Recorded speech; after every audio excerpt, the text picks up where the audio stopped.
Hello everyone, this is Yapi here.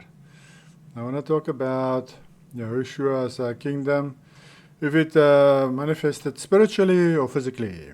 Well, when you look at scripture, what the Bible says, it's quite obvious which one it is. Now, but you do get people today that says that he rules spiritually.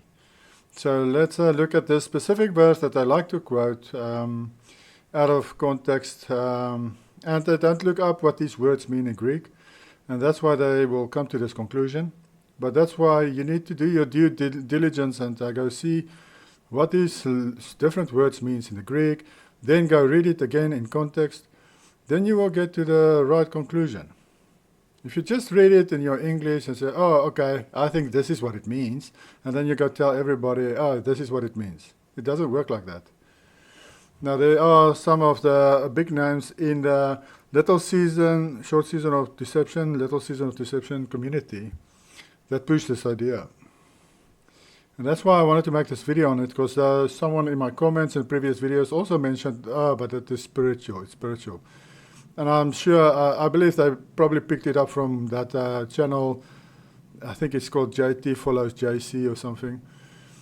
He has a bit of content on the little season, but he likes to quote this verse when it talks about the millennial kingdom is a spiritual kingdom. So let's look at this verse then, and what it actually says. Luke 17, verse 20 and 21. Now when he was asked by the Pharisees when the kingdom of Yahweh would come, he answered them and said, the kingdom of Yahweh does not come with observation. Now that's what he claims then. See, Yahushua's kingdom will not be seen. It's not a physical kingdom, it's spiritual. Nor will they say, see here or see there, for indeed the kingdom of Yahweh is within you. Now let's see what this says in the... this is the channel I was talking about. JT Follows JC. Anyways, I see this is not on the correct verse here. Let me quickly go there, so we can see what it means. That word for kingdom. They answered them and said, the kingdom.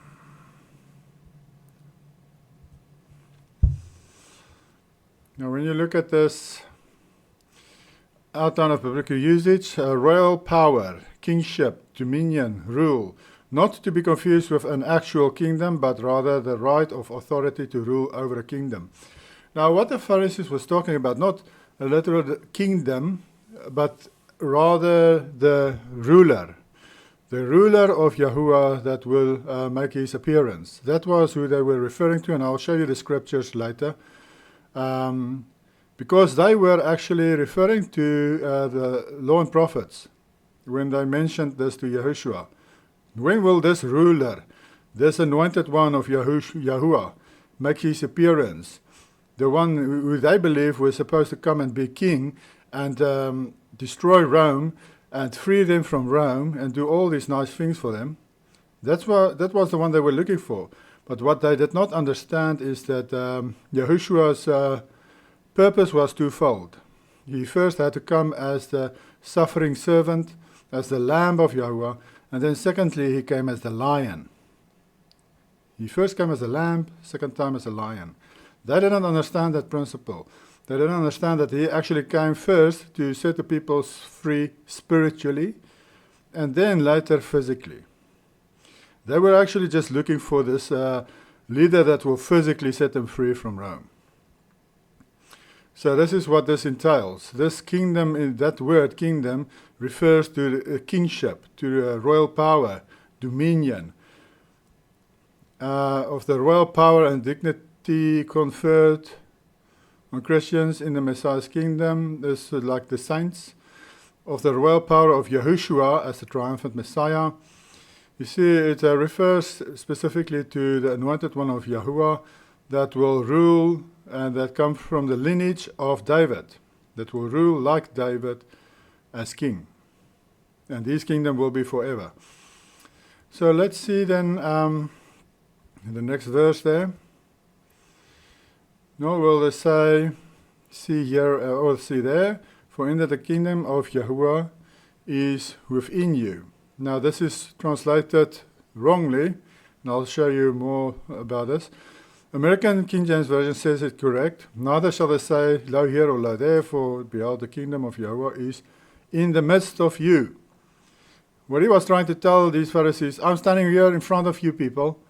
I am that ruler. I am that the one who's got the kingship. I am the one who's going to rule. Physically and spiritually, I'm going to set you free. But they didn't understand it this way. And because Yahushua didn't walk around in kingly clothes and acted like a king, he acted like a normal person.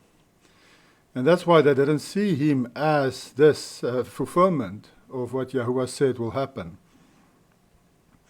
Now let me just show you here. Here it explains a bit of that verse for you. Within is translated from entos, used only twice in the New Testament. Its primary meaning is inside, as it is rendered in Matthew 23:26. Blind Pharisees first cleanse the inside of the cup. So it mainly, there's only two uses for it in the New Testament. And then the other one is in Luke 17 verse 21. However, when used in conjunction with a plural noun, entos means among or in the midst of. And that's why that's the correct wording in English. Among or amongst or amidst of, not within, because it is in conjunction with a plural noun. Entos is used with you, and from the context, we can see that Yahushua was speaking to a crowd of Pharisees who had come to question him about the kingdom of Yahuwah. You then is plural. The kingdom of Yahuwah is among you, is best.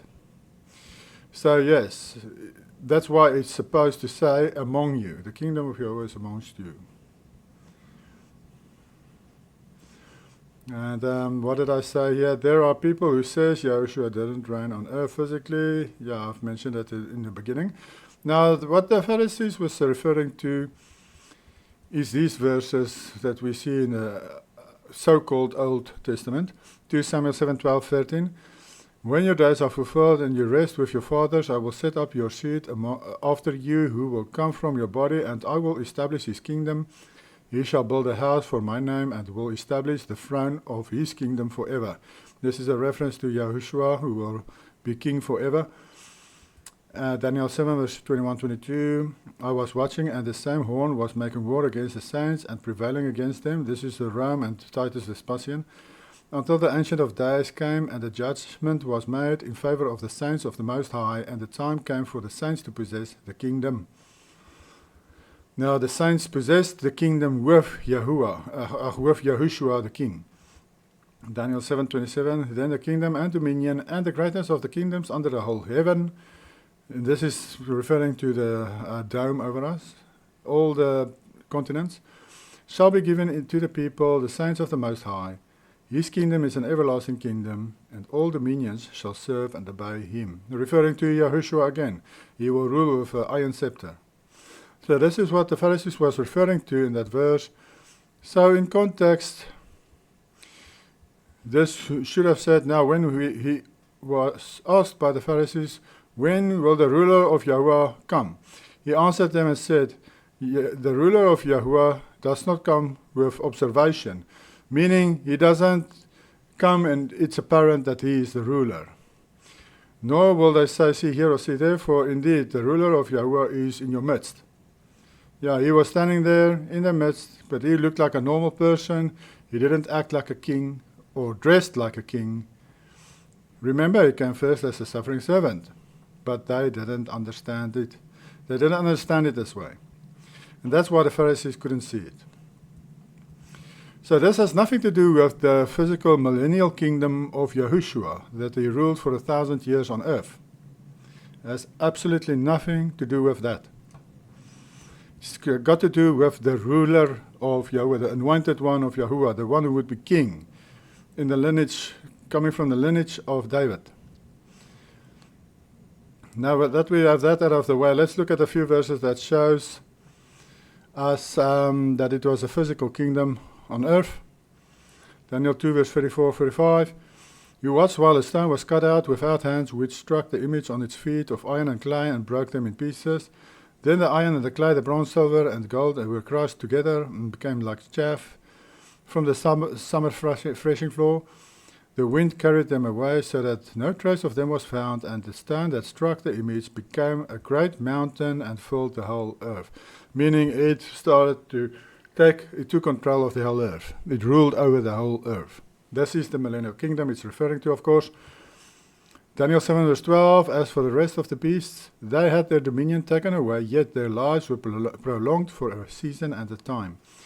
You see, this is what this grinding all these other kingdoms to chaff means, people, that their rulership were taken away from them, that they were removed, that they never ever again existed as separate kingdoms after Yahushua's kingdom was established. So everything today that you see, different countries, it's all fake, people. It was made up. All these different countries is a made up thing. The 1,000-year kingdom was one big country, you could say, one big kingdom. The whole world was part of it. And they split up the world into different countries after the 1,000-year kingdom. So it's all fake. You see in Jeremiah 18 verse 6, Clay, O house of Israel, can I not do with you as this potter? Says Yahuwah, look, as the clay is in the potter's hand, so are you in my hand, O house of Israel. Clearly, people, clay refers to Israelites. Israel is the clay, which gives you an idea when this statue was destroyed. The feet of iron and clay.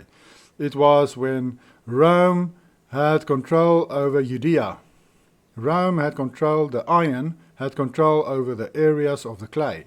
So they were partly iron, partly clay. That shows you exactly when this fulfilled. And we see iron, of course, refers to Roman Empire. If Yahushua's kingdom is spiritual, then the destruction of Israel, Jerusalem, and the second temple and other Judean cities must also be spiritual. Now, you can't have these physical destruction of these kingdoms, but it's replaced by a spiritual kingdom. How does that work? And why does those kingdoms need to be destroyed then? The physical kingdoms. It makes sense that a physical kingdom will destroy the other physical kingdoms. Because if you think about it, how can a spiritual kingdom destroy physical kingdoms? And Rome afterwards must also be spiritual then. The rock, Yahushua's kingdom, didn't physically destroy Rome. This is if you say that it's a spiritual kingdom, the 1,000-year kingdom. You can't have all the kingdoms on earth as physical kingdoms, but the last one is spiritual. Yet the spiritual kingdom destroys the physical kingdoms. It doesn't make sense if you look at it this way, people. And also with the saints that ruled with Yahushua. How does those saints rule as spirits? How do they rule over a physical people as spirits? People who can't see them, can't hear them. Do they possess these people like demons? Possess them to take control of their bodies so that they stop doing what they're doing? Stop sinning? It doesn't work like that. It's just ludicrous to even think that it's the way it happened.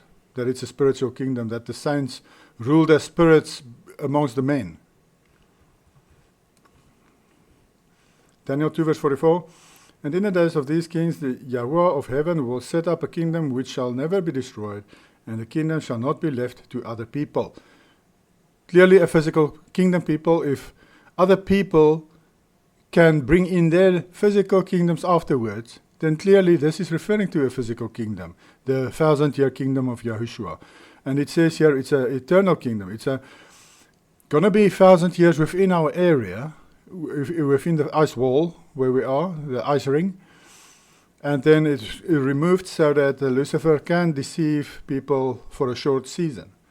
Because remember, there were those unbelieving souls who gets another chance for a short season. Otherwise, if Yahushua is still hanging around here with his saints, everybody is going to choose him, wouldn't they? If they see Yahushua and his saints walking around doing miracles and stuff, everybody's going to believe in him. Everybody's going to follow him. It's not going to be fair. It's not going to be fair for Lucifer. How is he going to deceive the people then? It's going to be impossible.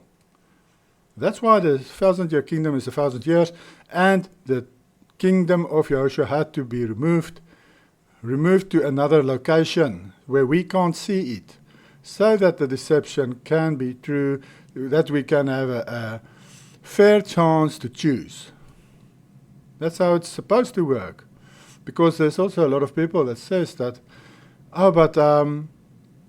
where would his kingdom go? Why would he leave? Why would he move his kingdom away?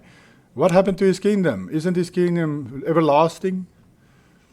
And but they don't understand the concept of these unbelieving souls that need to make a choice. So just read this again. And in the days of these kings, Yahuwah of heaven will set up a kingdom which shall never be destroyed, and the kingdom shall not be left to other people. Meaning there's no other kingdoms that will come after Yahushua's 1,000-year kingdom, people. So everything you see today is fake. Everything you see today is fake. It is the little season of deception, by the way. Everything is a deception. Even the kingdoms, the governments, the countries, everything is fake. It's made up. I also had a thought about this, all these countries with their anthems and flags and all this. They had to make up all that stuff, people. It's quite funny. They had to make up everything. I wonder whose job it was to make up the flag colors and the anthems for these different countries. It shall break in pieces and consume all these kingdoms, and it shall stand forever. That's also what that grinding the kingdoms to chaff and it never existing again. That's also what it means, that Yahushua's kingdom is the last kingdom ever. There will not be another kingdom after his. He is still ruling, by the way. Lucifer can't just do what he wants. He has to run it by Yahushua, see if it's fine. Clearly, a physical kingdom, since it can or won't be left to physical people, which means the current country's kingdoms are fake and created by Lucifer as part of the deception of this little season, that Yahushua actually still reigns outside our area on earth and allows Lucifer to deceive and test humans worldwide the way it's supposed to be.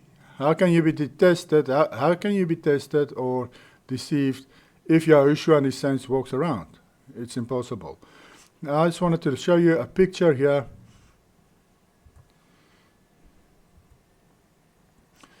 of the area I'm talking. I always refer to, he's ruling from outside our ice ring. So I wanted to give you an idea of what I'm talking about. You see, this is a more accurate, probably more accurate rendition of our world. And we are in this area here, but there is more areas and continents outside here. And the ice ring is now in this area around here. You see that area that I'm encircling? This is the ice wall at the moment. So Yahushua removed his kingdom outside this ice wall. So he's in these areas outside here. The paradise is at the moment just outside this area, from where he is still ruling. So he is still ruling on earth, people. He is still ruling on earth. But we can't see him. Our king is outside our vision. We can't see him. But he is still on this earth and ruling. And then, in the end, the Gog of Magog war, he will make his appearance again. And he will come here to South Africa, and he will, on his floating city, because he's also got a floating Mount Zion, as we read into Esdras 13, and even in Revelation 20, I think in 21, talking about the floating New Jerusalem. But he will come and rest here over South Africa to protect the saints that gathered here, the Israelites who gathered here, to protect them. When the armies of Gog and Magog of Russia and everyone else he conquered comes to encircle and surround them. And then Yahushua himself, probably through the help with that dragon that I showed you, will incinerate them by fire. With fire.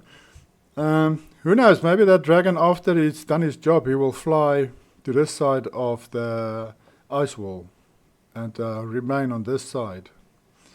Or he will be killed, either one. But he's too big for this little area where we are in. Just to give you an idea of what our Earth actually looks like.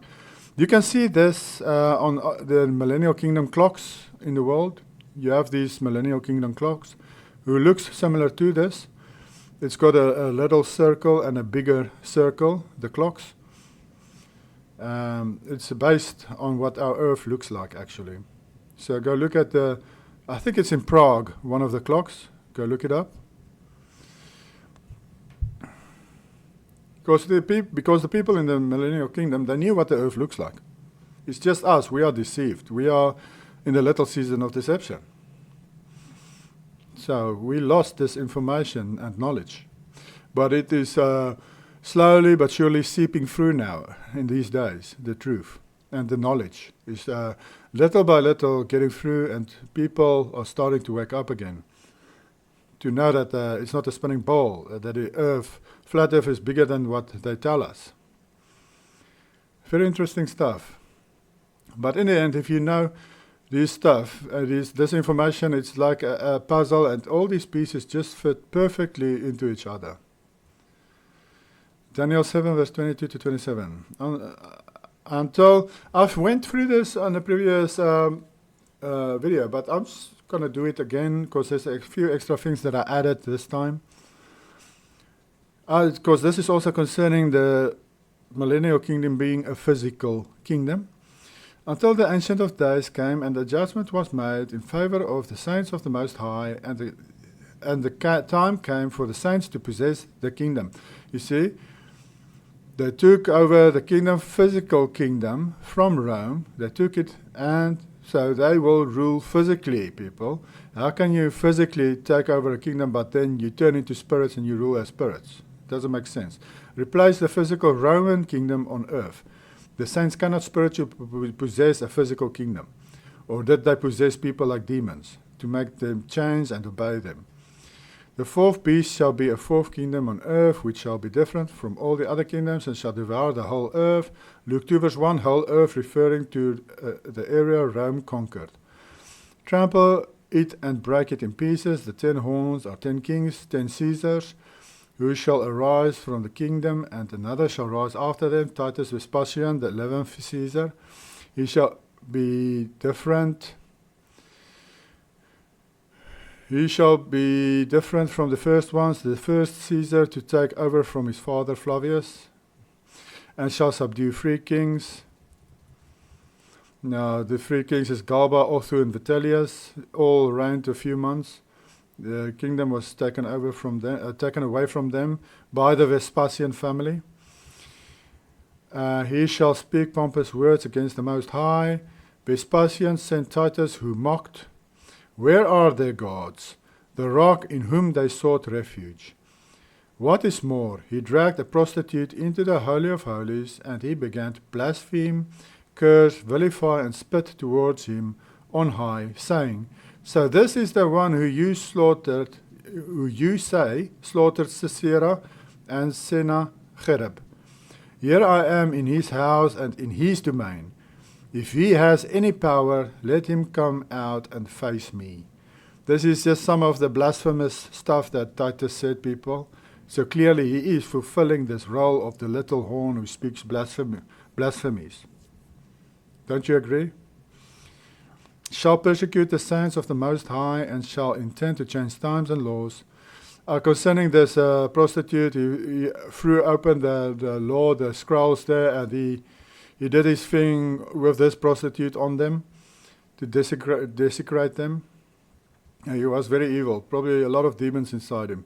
Shall persecute the saints of the Most High, and shall intend to change times and laws. Destruction of the temple, bringing end to festivals and sin offerings and priestly laws.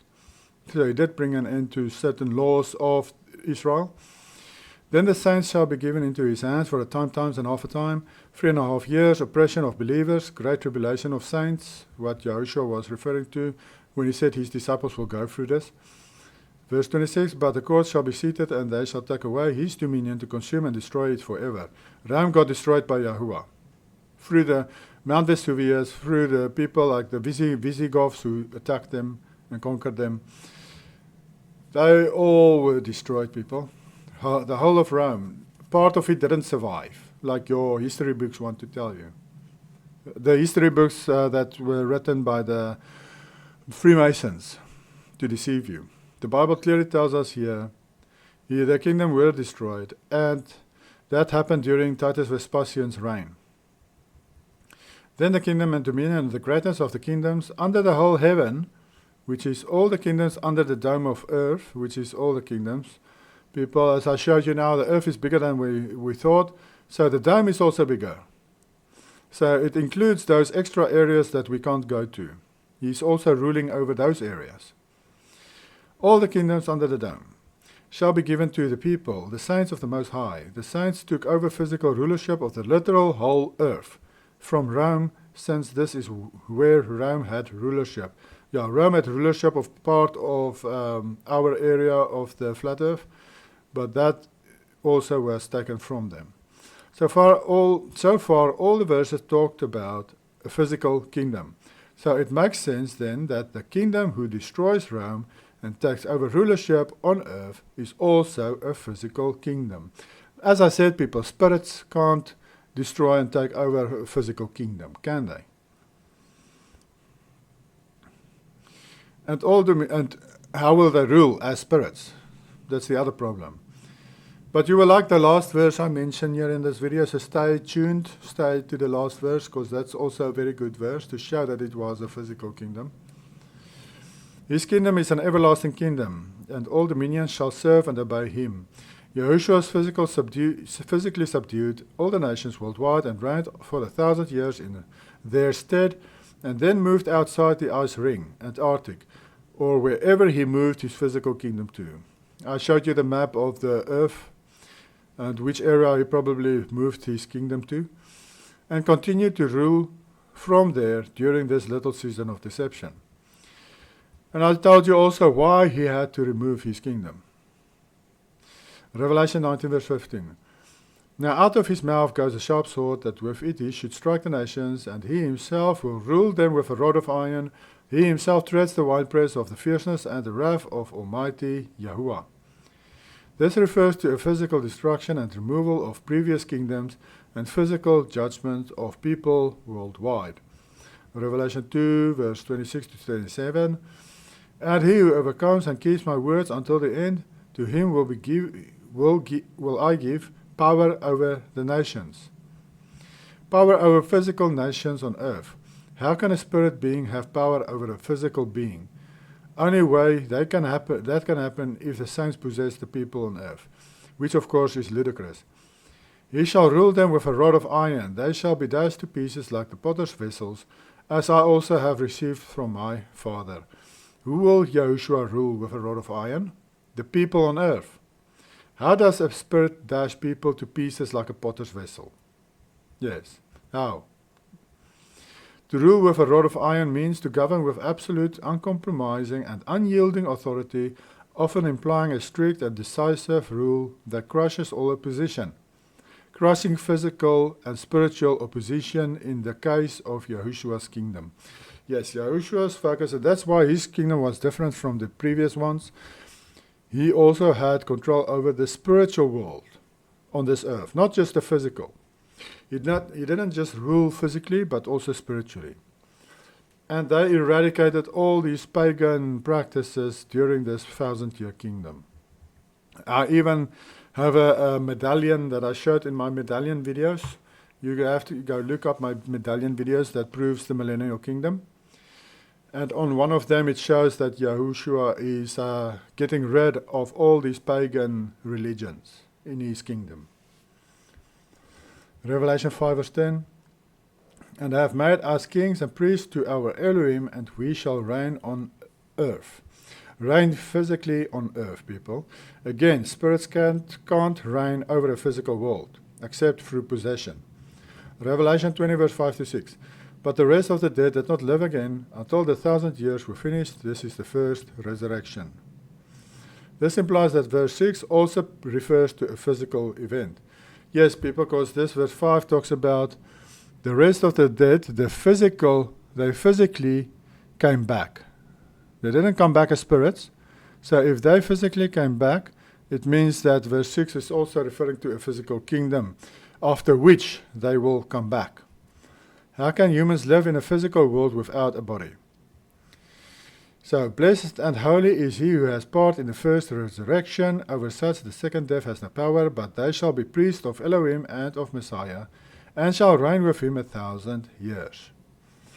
Yes, this is verse 6, and so it's also referring to a physical kingdom, since verse 5 is referring to people coming back in the physical world, being born as people again to make another choice.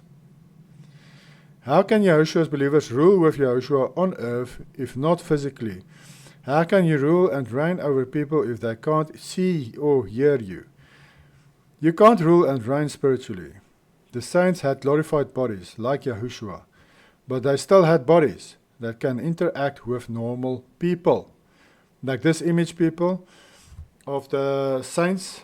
You have some of these frescoes of the Byzantine Empire. The Byzantine Empire is just another name they gave the millennial kingdom. The frescoes on it is of some different frescoes of that period. Some of it refers to Yahushua's crucifixion and stuff. But some of them shows the saints together with normal people, together with angels. Now, when in the past were the normal people with talking to angels, and angels talking to saints, and saints talking to normal people? That's only in the millennial kingdom of Yahushua when that happened. So you have these frescoes, and like this one, Yahushua sitting on his throne. Everybody has this yellow circle around the head. There are saints. As you can see, there's a lot of saints here, but there's also here like angels. See? Normal people that are saints, and then angels. Revelation 2 verse 17, I believe also that it was the angels that built these stunning buildings. And that's also why the entrances are so high. But I also think there were saints that were much taller than us. And I believe that the first people like Adam and Eve and some of them that came after them were taller than us. We would consider them giants today. And that's also why these entrances of these millennial kingdom buildings are so high.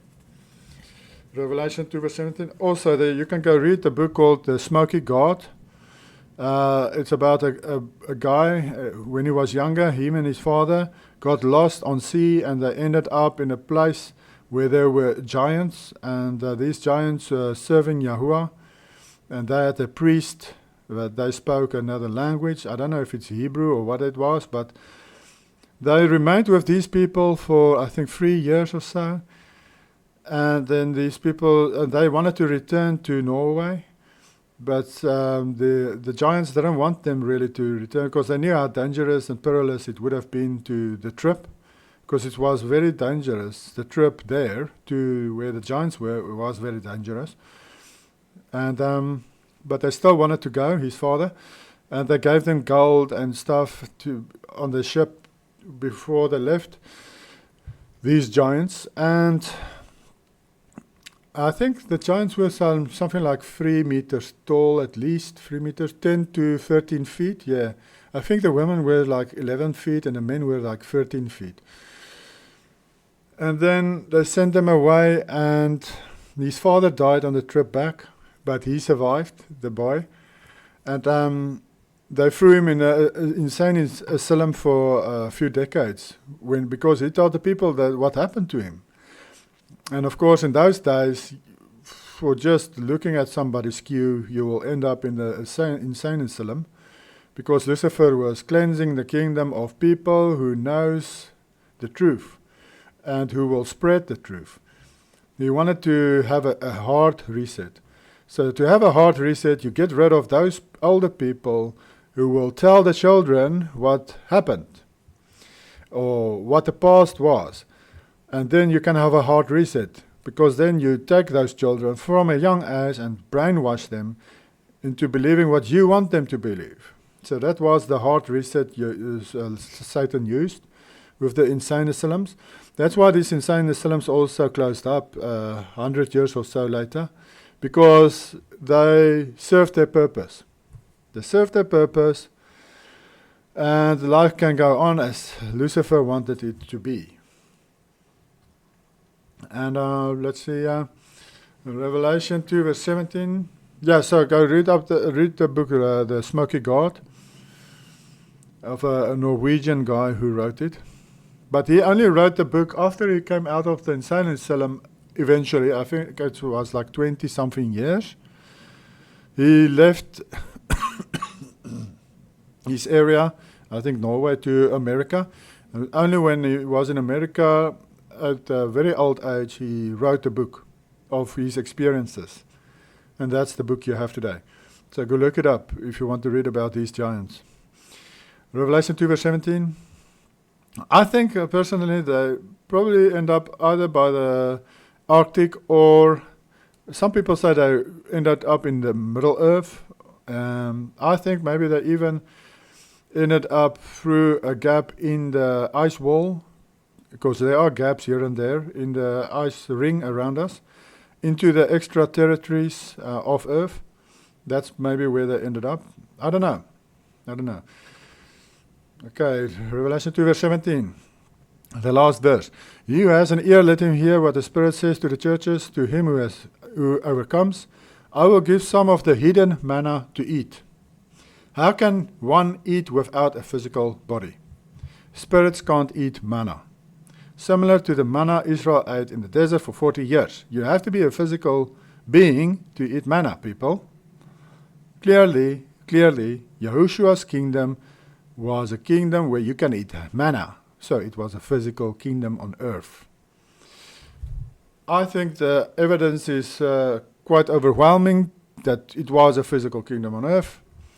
And I already disproved the verse in Luke 17 verse 20 and 21 that they like to quote to say, oh no, but a kingdom is, you won't observe it. And I showed you that this is not talking about a kingdom. It's in context referring to the ruler of Yahuwah that will be sent, that will set free the Israelites from Roman rule. That's what they were looking for, because that was what the Bible was telling them is going to happen. And Yahushua told them he is already standing there in the midst, this king they are looking for. But they didn't see him as that, because he looked like a normal person. He didn't act like a king. He didn't dress like a king. He didn't try to set them free from these Romans. So he didn't fulfill the role they feel a king should fulfill. And that's why they couldn't see him for what he was. So that's why it says, you will not say, see here or see there. For indeed, the ruler of Yahuwah is in your midst. Yes, you don't have to look anywhere else. I am standing right here, he's telling the Pharisees. I am that ruler. I am that king that's going to set you free. But first, he's going to do it spiritually, of course, as we know. And then afterwards, he did it physically. Only about 40 years after he did it spiritually. Within the same generation, he did it both spiritually and physically. Amazing, amazing, amazing, amazing. Also, yes, thanks for listening and enjoy your day. This is this matter of the physical and spiritual kingdoms. I hope you learned something here, and share it with the people who tries to tell you that it is a spiritual kingdom, the millennial kingdom, because it's also a deception from Satan for the little season believers. Because a little leaven leavens the whole lump. If he can get you to believe a little lie here, he can introduce another lie later. So you need to try and stick to the truth as best as possible. Even little things like this, if it was spiritual or physical kingdom. Because if you open a door for a deception, then more deceptions will come your way. It's just the way it works. I've seen it in the past with people who start receiving revelations, and then suddenly they just stop dead in their tracks, And they stop at a certain revelation they received, and they will not move an inch further. They do not want any more revelations. They don't want to know anything else. They'll stick to what they know. This is how far they are willing to go with the revelations. And that's where they stand, that's where they stop.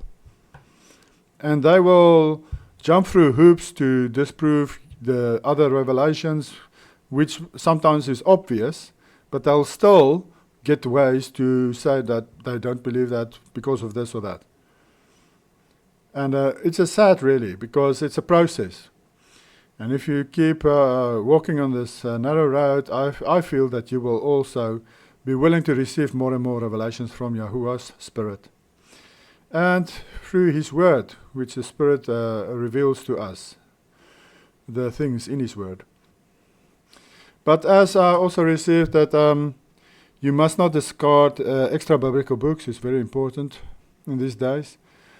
The devil tries to get people to only focus on a few books in the Bible and to reject the extra biblical books. Now, of course, you need to be careful and use discernment when you read other books. But there are amazing, very powerful books, like, for instance, Enoch, the book of Enoch, the book of Jubilees. Very powerful books that gives you a lot of extra information. Books that Yahushua and the disciples read, because it's also mentioned in the Bible. The book of the just is mentioned in the Bible. And Enoch's mentioned, the Jubilees is mentioned in the Bible, I believe. And then you also have this book, the book of the Nazarene. Go look at that book up, people. That's amazing. That's really amazing. The book of the Nazarene. It is another gospel, but the most accurate gospel there is. It's, I believe, much more accurate than the Matthew, Mark, Luke, and John. And I actually believe that that was written during the millennial kingdom. It was put together during the millennial kingdom. That's why it's so in-depth. It's really, really in-depth. And when you read it, you think to yourself, but it's impossible for a person to have written down all this information of Yahushua's life. It's not possible. And that's why I think it was written during the millennial kingdom, when they sat together and went through all these things and they created this book, the book of the Nazarene. So go look it up. You'll find a lot of nice extra information there, and it's very, very dense. That book is so dense, it's just incredible. Every verse is special. So it's difficult. If you start to highlight stuff, you're just going to highlight the whole book, basically, because everything is just dense information. All right, and that's it, I think. Yes, what I'm going to talk about next. Yeah, I'll see what I'm going to talk about next. I'm first probably going to do this video on my Afrikaans channel also. But enjoy your day. And I was struggling to do this because I'm doing shifts, working shifts. And my data stopped working on my phone, so that makes it also difficult to make videos at work. And I've got this one opportunity now when my partner on shift is doing something and I have this short period of time that I can quickly make a video. And that's why I wanted to make it now. So yes, enjoy your day further. Bye.